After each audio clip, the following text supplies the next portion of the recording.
Hello and good evening. Thank you so much for joining us tonight. My name is Bree Cook. I'm an admissions counselor at the University of Akron, and I'm actually a two-time proud graduate from the University of Akron as well.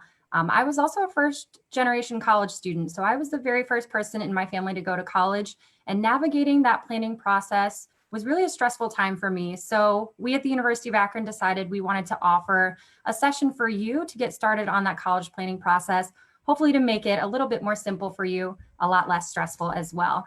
So I'm joined today by my colleague, Chris, my amazing colleague. I'm not just saying that because he's my boss, but he's going to be talking to you about planning for college, how to prepare academically, taking ACTs, SATs, really funding your college education as well.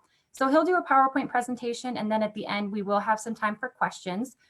If you're watching the PowerPoint presentation and you do have questions you don't want to forget, feel free to just write those into the comments below and we'll get to those after the session. So Chris, go ahead and take it away.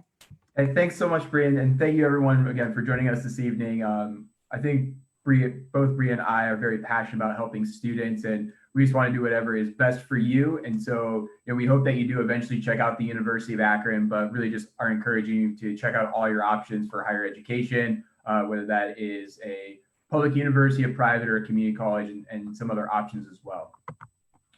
So really just kind of hopping right into it, we're going to talk about a few different things here, what college characteristics to take into consideration when you are looking at various institutions, how to prepare for those standardized tests, which one to take, how to schedule a campus visit, how to apply to a university. There's a lot of different things that you have to do applying to a various institution, how to finance your education. Of course, that's a hot topic always. And then what you've really been doing right now to prepare, whether you're a junior in high school going into your senior year or a sophomore going into your junior year.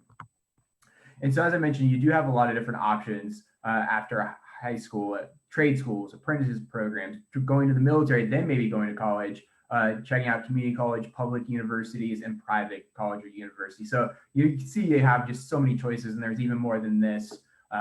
But we're going to really focus on those last 3 bullet points this evening. First, I'd have to tell you, it's a good idea to have an idea in your head of what major you are interested in. But even when you get to your senior year of high school, it's okay if you don't know exactly what you want to do in college as your major. I was someone who I was a part of a pre-engineering program in high school for 4 years. So I was like, oh, I'm going to be an engineering student at Akron and then be an engineer forever. Well, I ended up, getting into my freshman year courses and deciding that engineering was not the right fit for me. So I switched to business my freshman year, still graduated in 4 years. But then I started working with students, and I was like, man, I love working with like freshman students, helping them transition from high school to college, and then ended up getting a master's degree from the University of Akron as well in higher education, so I could work at the University of Akron. So it's really this weird thing that I thought I had an idea in my head, and it changed like 5 times. So it's okay if you aren't for sure what you have, what you want to do or be when you grow up, as they say. But if you did want to get a start on what major you would be looking at getting into, some things to consider are, what are you interested in? Do you like working with people? Do you love watching Grey's Anatomy and you really want to be a nurse or a doctor? Those types of things. So if you are currently undecided, I would encourage you to go to our website, uakron.edu/career/students. And there's a personality test on there called Focus 2. It's a free test, and it doesn't mean you have to come to the University of Akron or anything like that. But you will list those characteristics and things that you are interested in, and then it will give you your results. And on there is also a link to the in-demand jobs for the state of Ohio. So if you are a more local student or just from the state of Ohio in general, and we're looking at staying in Ohio after you graduate college, you can see, hey, here are the things that this test said that I might be interested in, and here are actually the in-demand jobs for the next 5 or 10 years in the state of Ohio. So you can see what you can also do with that major. So some things to consider when you are looking at various colleges and universities. Again, do they have the major or majors that you are interested in? So again, it's okay if you don't have it narrowed down to that one major and that's your long-term goal. Maybe you are thinking business or engineering or communications or a couple different things. Well, maybe look at a school or a list of colleges and universities that do offer those multiple majors that you are currently thinking of. Also take into consideration the location. Do you want to stay close to home? Maybe you want to live in your parents' house to save money instead of living on campus. so you can commute back and forth. Maybe you want to get 2 hours away or 3 hours away, or you want to move just all the way across the nation. That's okay too, but take those things in consideration, as well as the location of the actual campus. So is it a small school in the middle of nowhere and you have to go 20 or 30 minutes just to get to a Walmart? Or do you want it to be mixed into a big city? Or do you want it kind of that middle ground of it's next to a bigger city that has a lot of amenities? The reasons why I mentioned that is because think about jobs, not only as a student, but then when you get to your co-ops and internships and full-time employment, if you are going to a university that's in a big city or near a big city, just think of all those additional internship and co-op opportunities that are going to be available for you versus going to a school that maybe you have to drive a little bit farther. So there's all those things to consider. Of course, cost, as I mentioned, is a big deal when you're going to college. So what is the cost of enrolling at that institution, as well as the financial aid that they offer to students, whether those are scholarships and some other things that we'll talk about here in a second. The size as well. One thing I hear from students is that they don't want to go to this giant school where they're going to be lost in a sea of faces or just a number on the page for their professor. So understanding what the right size is for you. Maybe you want to go to a really small school that only has 1,000 students enrolled there. Maybe you want to go to a really big school that has 40,000 at it. So that's why you just want to visit these schools and see what feels right to you. Understand the admission policy for that institution, and we'll talk about kind of what that means here in a second. And look at the campus activities that they offer. Do they offer study abroad programs? Do they offer research for undergraduate students? What co-op and internship opportunities are there? What else is there to do for fun? Intramural sports and club sports. Do they have a marching band, a cheer team? All those things that you want to be involved in, make sure that your schools have those when you're looking at them. And then what additional support services do they offer? Do they offer a career center that's going to do mock interviews and etiquette luncheons and host career fairs and those types of things for you? Do they have an office of accessibility maybe?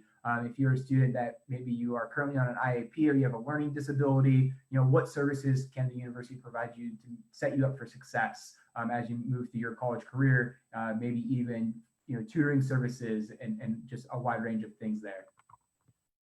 So really diving into some of the perks about going to a community college, and there's probably many more, but here are just some of the ones that I could think of off the top of my head. Typically they offer technical degrees or like 2-year programs. Some will offer, a handful of 4-year degrees, but I would say a large majority of them are going to offer a 2-year program, which is great because you can go there for 2 years. You're going to have that lower price point typically, and then you can transfer to a larger institution to finish up that 4-year degree. A lot of them also have like partnership programs where if you enroll at a community college, they might have a list of universities where they say, oh, you can do 2 years here and we guarantee that all your classes will transfer for this program at this other institution. So be on the lookout for that if that is an option for you. They're also very close to home, of course. They're a community college, so they're in the community. And so maybe that is another thing where you wanted to save money by not paying for an apartment or a residence hall. You want to stay at home with your parents or grandparents and again, have that lower cost of tuition and not have to pay for housing. One thing I will throw in there though, is the students that I've worked with, they always say, oh, well, it's so cheap to go to that school. I'll just go there and then I'll transfer to Akron. What I found with some certain students, depending on what scholarships they're getting as a new freshman student, it's out. A lot of the times they get more scholarship dollars as a new freshman versus becoming a transfer student and then transferring in. So one thing to look at is not only that first year cost, but then what is it going to cost you over the 4-year total? So maybe you're getting a $6,000 scholarship from an institution, and their best transfer scholarship might only be $2,000. So yeah, you can save a little bit of money up front, but then you're going to cost yourself more in the long run. Now, if you're looking at a public college or university, they also offer affordable tuition. Also, what I love about that is that a lot of times these public schools will offer 200 different degrees. And so if you aren't fully decided on what major you want to be, well, going to a larger school might be a benefit to you because then more than likely they're going to have a degree that you are interested in because they're offering so many. Also, they just offer more student life opportunities because they have more students. They probably have more student organizations, than versus a smaller institution. So if that's something you really want to be passionate about, joining the marching band or a choir, make sure that they have all those student life opportunities, as well as just the large and diverse student population that they're going to offer versus a smaller school And then they also have major sports programs. I'm someone that loves sports. You can see a jersey hanging up on my wall there that's signed by our men's soccer team that won a national title in 2010. So plug for my Zip soccer team. But I love sports. I love cheering on my Browns. Unfortunately, yes, I know, have pity on me that I'm a Browns fan, but I love sports. So I wanted to go to a school that had sports programs. So if you're also someone that maybe you don't want to play, but you want to cheer on those teams, make sure you have that on your list as well. And then for private colleges or universities, they're often going to have that lower faculty student ratio, which means you're going to have smaller class sizes, which often leads to more personal attention. So just a really cool perk of going to a private school is that it's going to be smaller. You're going to have more one-on-one time with your professors. Also, sometimes they have that higher sticker price, which we'll talk about, but they also offer strong financial aid packages to make it very competitive. Or just as affordable going to a larger school like Akron or any other public university you'd be looking at. But sometimes they're also going to have that religious affiliation. So it's just something to look at if you were interested in having that religious kind of piece to your college experience. Some of your private schools are going to offer that. And if that's something that you're not interested in, maybe you're looking for a private school that doesn't. So getting into those admissions policies that I kind of alluded to for those college characteristics, there's different kind of levels of admission policy. So there's what's called open admissions. This means that all students are going to be accepted. It doesn't matter what your high school GPA or your ACT score is, they're going to accept you. So anything that's going to be a community college, they're going to be open admission policy, as well as branch campuses. So as an example, for the University of Akron, we have our Wayne branch right in Orville, Ohio. So it's not at the University of Akron main campus, but it's a branch, and you can start there because they're open enrollment and then transition to the main campus. So if you're looking at other public schools, they might have that branch that you can be a part of. There's also selective admissions. Example of that is the University of Akron. We require some kind of a minimum of a GPA and test score when evaluating you for acceptance. So there's some GPA and test score you have to have, maybe a supplemental essay if you're right on there on the border, or something like that. There's also competitive majors and competitive admissions. So think about your name brand big state schools. A lot of the times those are going to be your more competitive admission programs or competitive admission universities. You have to have a really high GPA, a really high test score. They also care, did you do AP or CCP courses? Do you take really hard honors, or do you just kind of skate through on some easy stuff? So those are things to consider if you're looking at those kind of universities. And then with competitive majors, some majors are going to be pre-admission. A lot of times you'll see that with nursing programs and other health profession programs, as well as a lot of education programs are also pre-admission. So just something to look at when you are doing your college search is the major you're going into pre-admission, which means I'm applying to a university and then I have to apply to full admission to the program maybe at the end of my freshman year of college. And there's always this great debate about alternative credit and should you do advanced placement courses or college credit plus. I don't have a real preference. I know some schools will. So just, again, something to look at when you're going through those programs. AP is great because you can test out of classes. The downside is you do have to take that big exam at the end of the semester or at the end of the year. So you may not do well enough on that test to get the credit. Universities will evaluate those differently. Do you need a 3? Do you need a 4 on it to get credit? And then what does that class actually equal? So I would say it's not as streamlined as doing a college credit plus program or post-secondary work. If you are out of state, it may be called something different, but that's that dual enrollment where you are a high school student and taking college classes. In my experience, I would say that high school students have an easier time kind of transferring that credit from CCP, no matter what institution it was at, to another school in Ohio, especially because of all the agreements that are in place with the Ohio transfer modules. So again, I would say it's a little clean there. It's also a real college course. So I think that's also kind of setting you up for what college life is going to be, whereas your AP stuff is being taught by a high school teacher. So it's more high school feel to it. If you take a college credit course, even if it's on at your school, it could be distance learning. But if it's on that actual campus, taking one college class as a sophomore or junior in high school really helps you understand the pace of that college experience. And then you're adding, 5 on when you become a new freshman. And either way, it's going to save you time and money as long as you're doing it the right way. If you're going to that College Credit Plus program, make sure you're knocking out what are called general education courses. So your English Composition 1, English Comp 2, your math sequence, whatever science you need to take, some general humanities. You don't want to dive too far into like art courses if you're not going to be an art major, because maybe those aren't actually going to help you graduate faster. So make sure you're knocking out all those gen eds so that you are able to save a little bit of time and money once you get to college. And another great debate that we always have in the admissions world is, should students take the SAT or the ACT? I've just listed a couple of the differences between those two tests here. You can see all of that is from studypoint.com, and that will go a little bit more in depth if you go to that website. They cover very semath, math, reading and writing, those types of things. But really, when you get into the questions, the feel of it is a little bit different. So the SAT are a little bit more evidence-based, whereas I've found the ACT is more straightforward. It's like, it's A, B, C, or D, like here's the answer. And so my head works a little bit better with those. Scoring is a lot different. You can see the highest score you can get on the ACT is a 36. You can see you can get a really high score on the SAT up to a 1600. So that kind of scares people what score they're getting.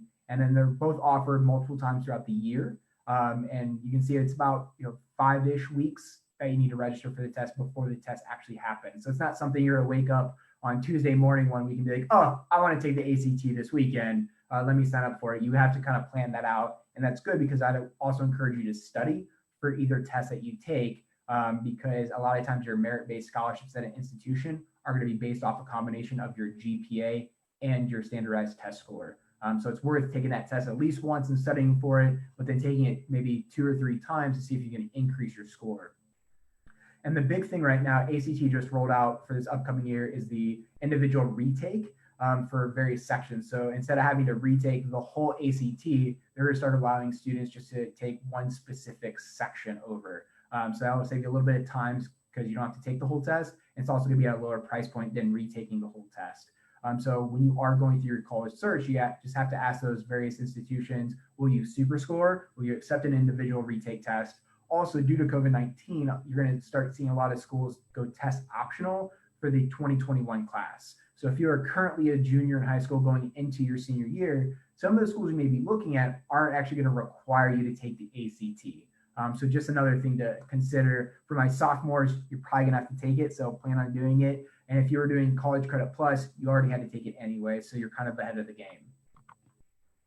Now, scheduling a campus visit, of course, traditionally you would be able to go to a college campus and walk around and hear from current students, or maybe even sit in on a class. When you get to your senior year, if you want to go that next level, do a large campus visit or individual appointments. Unfortunately, again, due to COVID-19, a lot of schools, pretty much no one is able to kind of host you on campus, but everyone's doing these virtual visits. And so if you do have that list of 5 to 10 schools that you are currently considering, go to their websites now and see what virtual visit opportunities they're offering.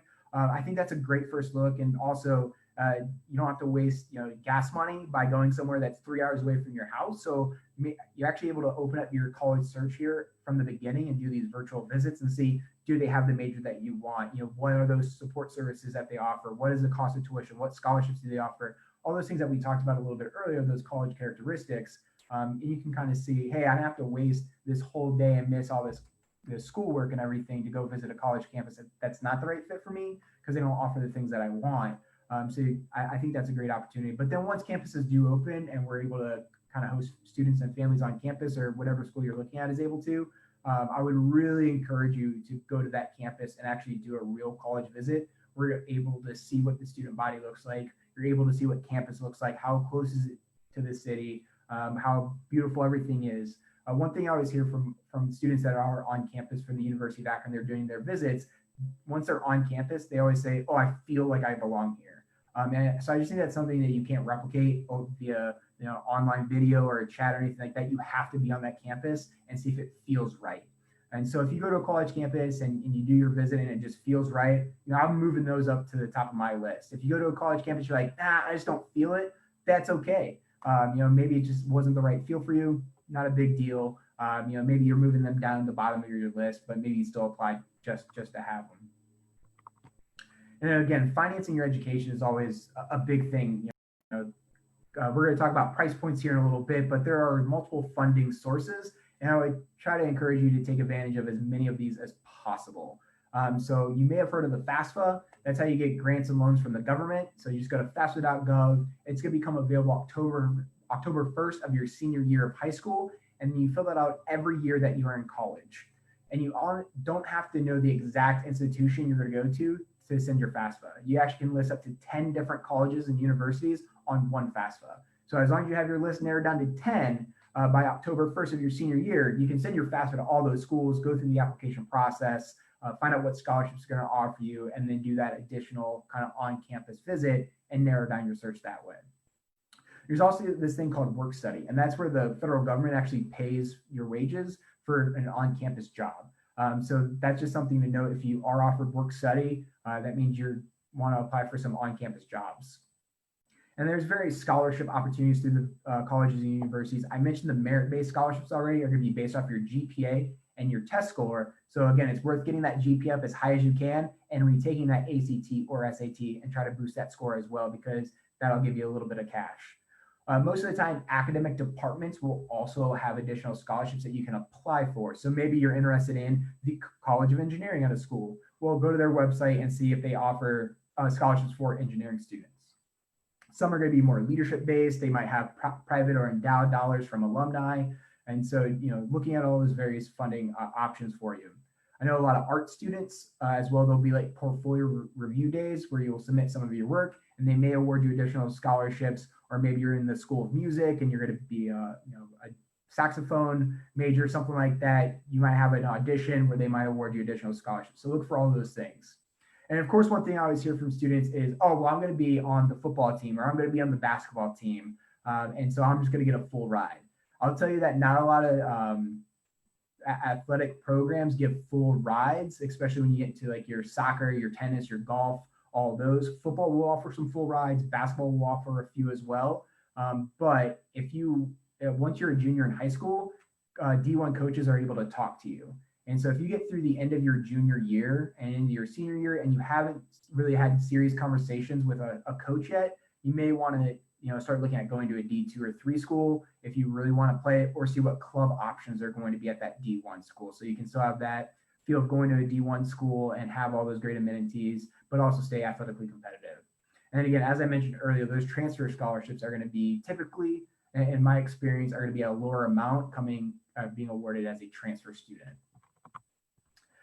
Also, just so you know, colleges aren't going to give you a full ride typically. And so, you want to look for those other funding sources so you don't have to take out all those student loans. So look, sometimes your employers or maybe your parents' employers will offer tuition reimbursement or will offer a scholarship that you can apply for. Some communities will have that through their churches or even their high school. A lot of PTAs will have like a $500 book scholarship you can apply for.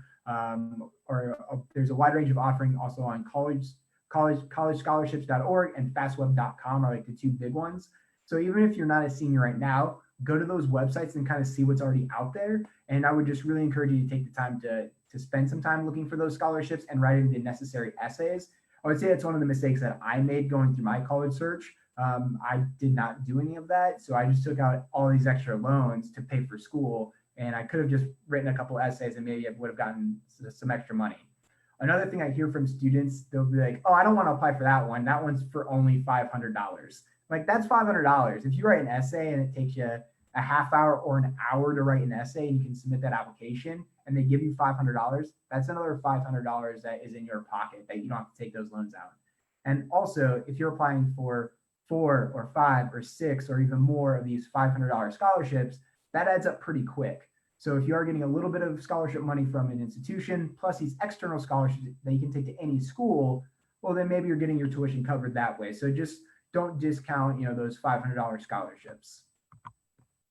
And just so you know, another common question I get from students that are coming to UA, they ask, well, so do I have to pay all this up front? Can I pay it at the end of the year? Can I pay my bill after I graduate? So just so you know how your bill is applied and how your funding is applied as well. So as an example, let's say that the university you're going to go to has tuition set at $12,000 for the year.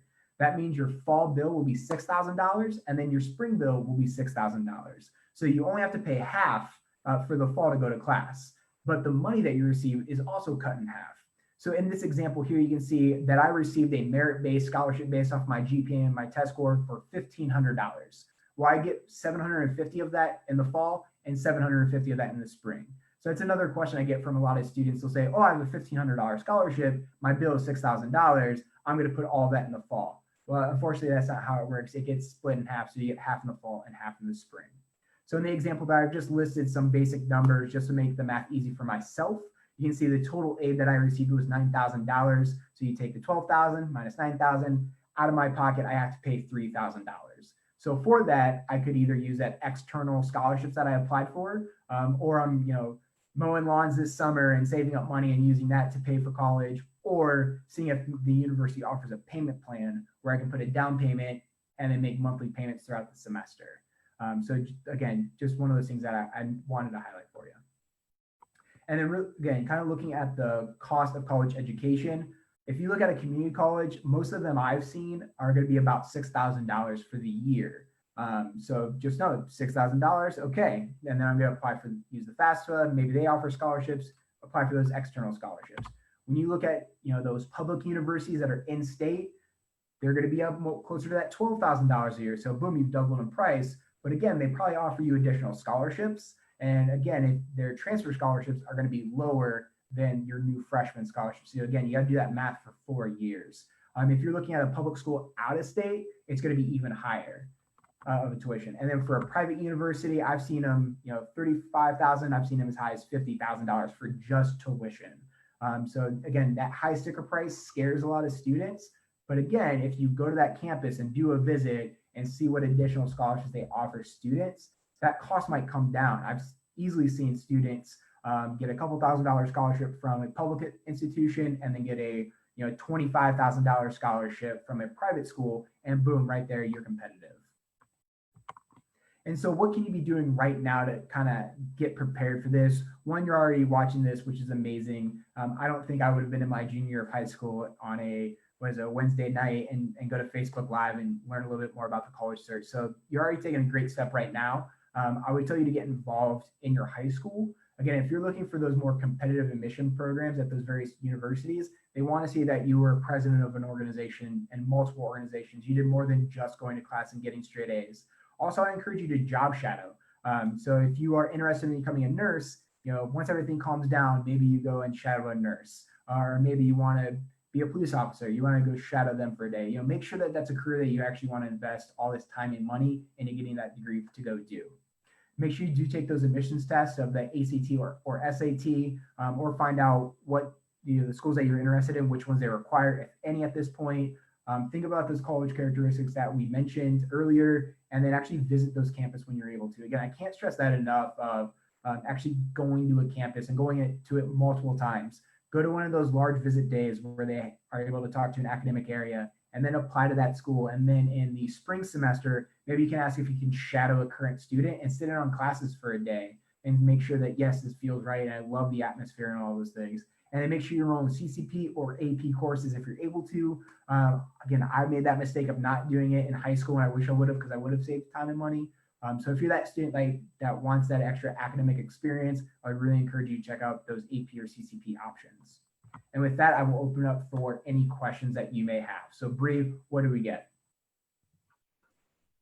So we only actually have one question so far. So again, if you have any additional questions for Chris or for myself, make sure you're writing those in the comments below. But the one question that we have is, should students take both the ACT and the SAT, or is one or the other okay? Yeah, great question there. You can take both. I'll say that up front. And I've encouraged my students, if they're able to afford to take it multiple times or able to get a test fee waiver for those, then take both. And see whichever one you did better on, and then take whichever one you did better on again, and then maybe even another time to increase your score. So yeah, you can take both. There's nothing wrong with it. As an example, if you take the SAT and the ACT and you send both those scores to the admissions office at UA, there's a magical chart that we use that is like universal. And so we say, oh, this, the 1280 on the ACT equals a 27 on the ACT. And so they just translate in their system to one thing anyway. So it doesn't hurt you either way. If students don't have the opportunity to take a test, ACT or SAT, due to COVID, how do you think that might impact scholarship opportunities? Yeah, every university is going to kind of handle that differently. They might ask for an additional essay, as well just for the admission policy itself. They'll look at your GPA and maybe they say, okay, in lieu of having an ACT or SAT score, submit a personal statement or essay, and we'll use that for the other piece of awarding a scholarship. And you mentioned it briefly in your PowerPoint presentation. A lot of college applications look very similar, but some of them have different admissions policies. So they're looking for different things. So in your professional experience and opinion, what do you think a typical college application might look like? Yeah, so it depends on what school you're looking at. One thing I'll give a plug to as well as the Common App. So if you haven't heard of the Common Application, that's a great place to start. All the public universities in the state of Ohio are part of the Common App. So that's where you go, fill out the basic information, and there's some supplemental questions for each individual university, but it's easy to apply to a bunch that way. Personally for Akron and a lot of our, I'll call it direct competitors, have a pretty simple application where it will take you about 5 minutes to fill out. So it's like first name, last name, email, phone number, address, parents' name and email, what major are you interested in, when are you graduating? They'll use that basic application just to get the ball rolling, and they're really going to use your ACT score, SAT score, your GPA, supplemental essay if they require it. When can students begin to apply for scholarships? Yeah, great question. First, just applying in general, I'll say personally for Akron, our application is available August 1st going into your senior year. So that like August time into the fall before the school year starts, a lot of those applications are going to become available, and we all have different deadlines on when to apply. So that's just something to look at as well when you're looking at your various schools. Is when are their deadlines? When is the prior deadline for scholarship consideration? Because you may have to apply by November 1st for merit-based scholarship consideration or something like that. And then just applying for scholarships, the earlier the better. Again, that's why I would really encourage you to make that list of I'm interested in Akron and these 4 other schools, and then write down what are their scholarship deadlines, because they could be as early as November 1st, they could be as late as May 1st. But priority is always usually given to those students that apply earlier on. And I'll actually give a plug to some of the external scholarships that Chris had mentioned as well. So again, some of the websites that we've seen that are really popular are fastweb.com, as well as collegescholarships.org. So for some of those ones, you can apply, I've seen as early as 8th grade. So you can start applying very early. And that money will definitely add up. So if you're doing a little bit at a time every single year, you're going to be getting a good opportunity to score some money there. So I would recommend checking that out really as soon as possible. Take some time throughout the summer to start applying for those scholarships. Another question here, how much does it cost to apply for colleges? Great question. So they all vary. So that's why I didn't mention that in there. So at Akron, it's $50. I've seen them $100, $150, but sometimes schools will offer a waiver for your fee. So if you are on like free or reduced lunch, or your family receives some assistance through the government, you can always request a NACAC fee waiver from your school counselor, and they'll send that in with your transcript, and maybe that fee is getting waived for you. Some institutions will also waive the application fee if you visit their campus, or if you meet them at a college fair or something like that, they'll give you a code where you can apply for free. So again, a little bit of legwork on your end of trying to figure out what the application fee amount is and if there's a waiver that they offer. When should a student start taking the SAT or the ACT? If you're interested in doing College Credit Plus, you have to take that before you do CCP. So the year before you want CCP. If you are currently a junior in high school going into your senior year, I would probably encourage you to take it then when it's now available, whenever they offer it next, once everything clears up with the COVID-19 pandemic. And again, take it multiple times. So take it over the summer, then take it in maybe October, November of your senior year after you get back in the swing of things of kind of academic preparedness, and then maybe even take it again in that February time. A lot of schools will let you submit updated scores for admission and scholarship consideration into the spring semester. So again, you want to find out what their deadline is to apply to the school, but then also what's the deadline to submit updated materials for additional consideration so that you can take the test multiple times. I think this answer is going to be a little different for everyone. But again, in your experience, how many schools should students apply to? Yeah, that's a great one. Again, I I would say I at least want you to make a list of at least 10 schools that you're going to go to their website, make sure that they have the major or majors that you're interested in, do their virtual visits, and then from there, maybe go visit 5 of them in the fall or in the spring when you're able to, and apply to maybe 3 of them. I know it is different for everyone. Some students have like that school that they have in their mind that I'm only applying to that one. That's great. Some apply to 10 schools or even more. I've had those. But again, once you get into those application fees, how many application fees do you want to pay for? So that's why I want you to do the work now and kind of figure out what is your list, because there's no point of me paying a school $50 if I know I want nursing and they don't have a nursing program. There's no point of me paying for that application fee. So that's why it's worthwhile figuring that stuff out now so you're not wasting your money.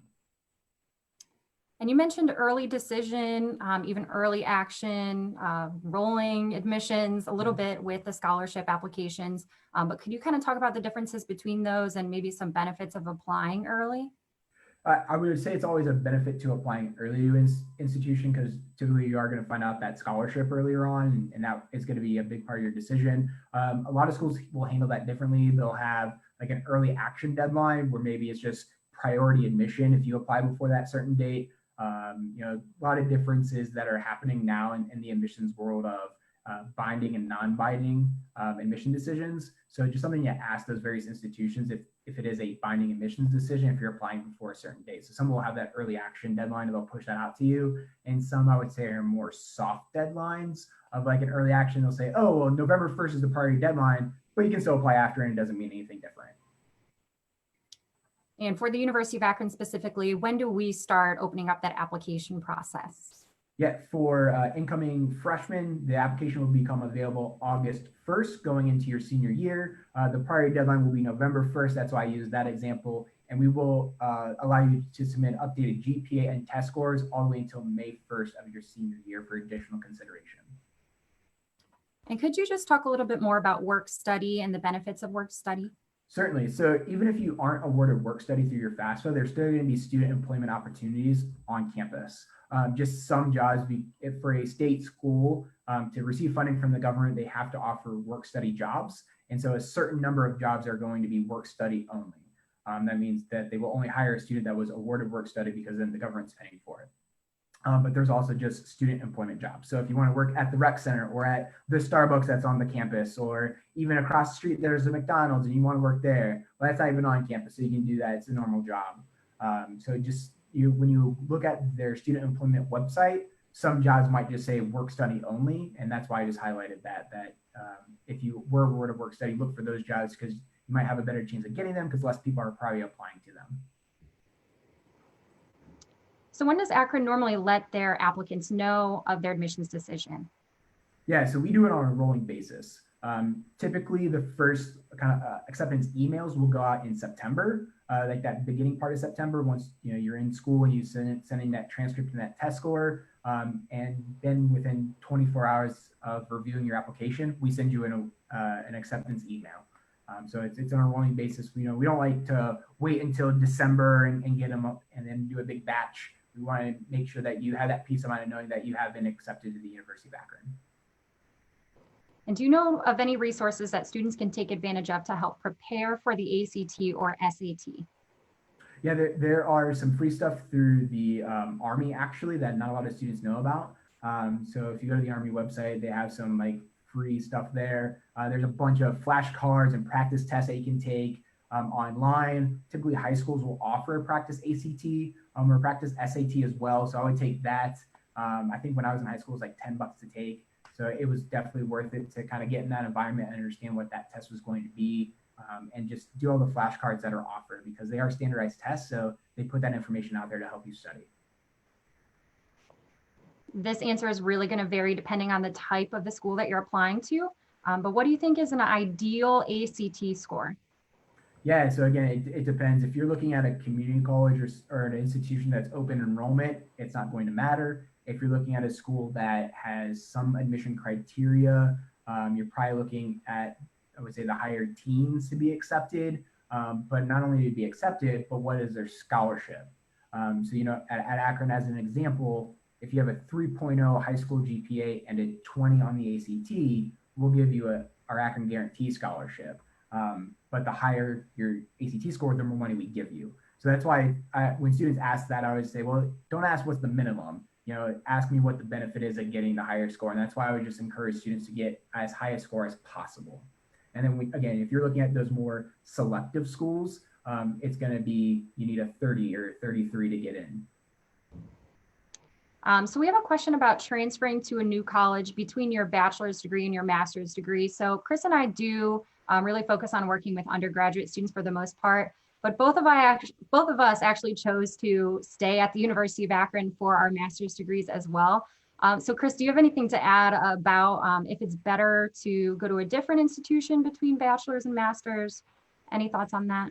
Again, I think it depends on even what program you're going to go into, because if you're applying to like an MBA program, some might give preference to their own undergraduate students that went through their business program because they know your background of curriculum. If you're going to law school, that's completely different, or a bachelor's degree in biology and then going for a master's or something like that. So there's so many like ins and outs of that. That's something to do if you are looking at getting a master's or pursuing a master's degree in a particular field. Go ask those questions to that program as well. So a little bit of like, you have to think way down the road. You're thinking 5 years down the road maybe, but it's worth going to that graduate program at that school that you want to go to for grad school and say, hey, I'm interested in coming here for grad school. Is it better for me to come here for undergrad? And they'll be able to share that information with you. Kelly has a question. You mentioned it a bit in your presentation about the transfer scholarships and how they might be limited as opposed to new freshman scholarships. So could you just share some more details about that? Yeah, so again, just kind of in our experience that I've seen students go through is that they're like, oh, well, again, I can save so much money by going to this community college. But I would, again, look at what transfer scholarship. So as an example, our top transfer scholarship for the Akron Guarantee Scholarship is $2,000. And that's if you have a 3.5 college GPA or above. But if you have a 3.5 GPA and a 25 on the ACT, we are going to give you $4,000. So, that's just, the numbers aren't real. That's just an example. So again, I would look at what's that 4-year total advantage of, if I take the $12,000 tuition times 4 times my scholarship versus what's going to be that 1 year at a community college or that lower price point and then transferring. And our Akron Guarantee Scholarship on the high end does go all the way up to $7,500 for incoming freshmen. Again, dependent on your GPA and your test score. But that's definitely something to consider. And if you're at the top, you're also going to be considering scholarships from the Honors College, maybe some STEM programs. So there's lots of other opportunities there as well.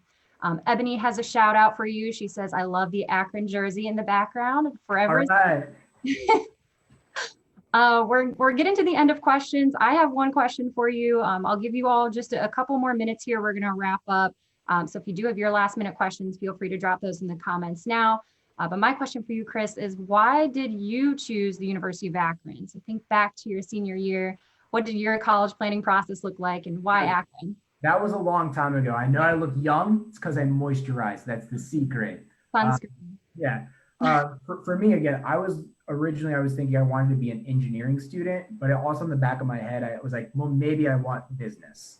So I looked at institutions that offered an engineering program and a business program. And, born and raised in Akron. So I went to Akron Garfield High School, part of the Akron public school system. So I wanted to be closer to home, to be like by my grandma and that kind of stuff. And I just knew that the quality of education I was going to receive at Akron, I couldn't be beat anywhere else. It just gave me everything that I wanted. Also, what I hear from our current students that are coming in, they always say that it's like the Goldilocks University, that it's not too big, it's not too small. It just offers everything that you want, and that it's big enough to give you everything, but small enough for you to make an impact. So yeah, that's why I chose Akron, and what I always love hearing from our students that are coming to UA. I'll add to that as well. So I'm from the Cleveland area, Parma to be exact. Shout out to my Parma people. I know some of you guys are watching. So I kind of looked all over the place back when I was in high school. I swear, I think I visited every single college across the state of Ohio throughout my high school career. And I really didn't know exactly where I wanted to go. But once I actually visited the University of Akron's campus, the location was the #1 choice for me. So Again, being from Parma to Akron, that's about a 45-minute drive. So at first, before I visited campus, I thought, that might be a little too close. I don't know if I like that. But again, once I saw the campus, I kind of liked how it's a mixture of the big city is right across the street. So again, there's the opportunities Chris mentioned for internships, co-ops, part-time jobs, and fun. There's lots of fun to be had in downtown Akron as well. So I liked having that within walking distance from campus, but I also like that cute college town feel. And I really feel like our campus kind of gives that vibe as well. So I thought it was a really good mixture between the two. And Chris mentioned a lot about our scholarships as well. My scholarship package is one that I definitely could not turn down. So there's a lot of opportunities if you're willing to put in the work throughout high school and take the time to apply as soon as you can. So those are some of the reasons why I chose. I don't think we have any other questions. So we'll go ahead and wrap it up. Chris, do you have anything else? Have a great day and go Zips. How did I know that one was coming? All right, I'll echo that. Go Zips. Thank you all for watching. Have a good night.